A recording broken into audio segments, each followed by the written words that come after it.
We hear so much talk about global competition, right? But what if the map everyone's using is, well, fundamentally wrong? What if the big players, especially the West, are sort of operating under a delusion about where the world's center of gravity really is now? Right. We're going to delve into some material that suggests that center. It's already shifted, leaving the old powers maybe clinging to the past. That's exactly it. Our mission here is to really look at the data, the cold, hard facts, everything from industrial capacity to these shifting alliances.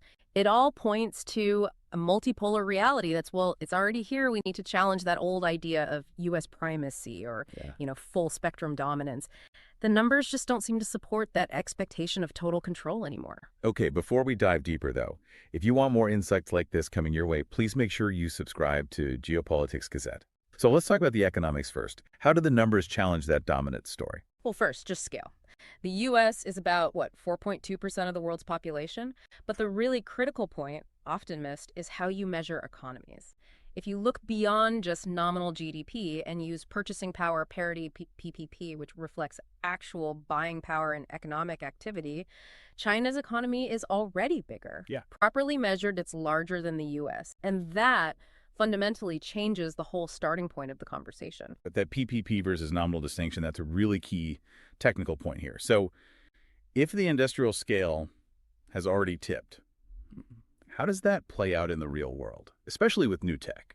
It plays out as leverage, real leverage. The idea the West can just cut off China's economy doesn't really hold up when you look at their industrial. Think about solar power. China's production, basically no rivals, electric vehicles. Projections show they'll likely dominate that market for the next 2 decades. Even things like zero-emission shipping, the giant container ships, they're building them at a scale no one else can match. They're leading in the tech the world actually needs now. So economic muscle shifts, and then political models have to shift too, right?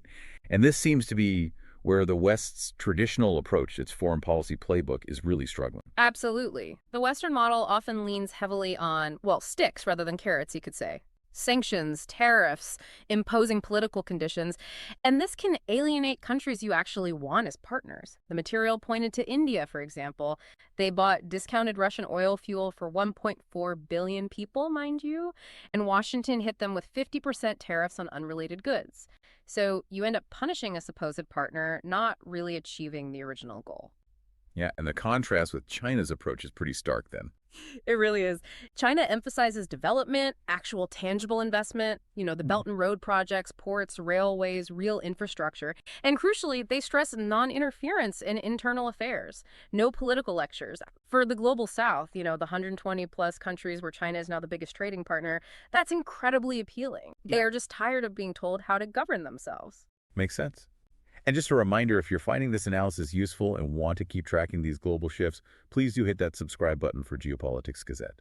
And this difference in approach is actively building a new global architecture.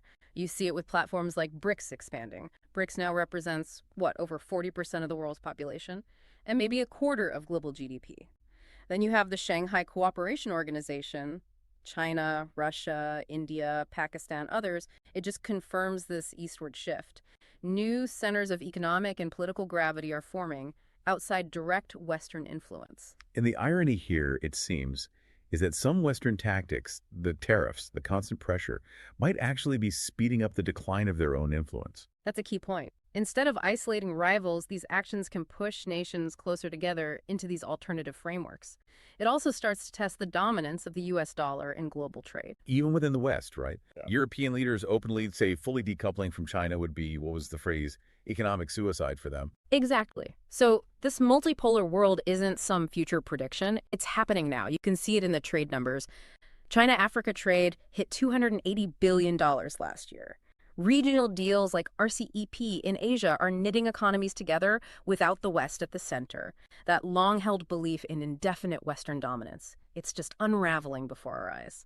So the data points elsewhere, the partnerships point elsewhere, the trade flows point elsewhere, which leads us to the final big question for you listening. Will the U.S. and Europe adapt?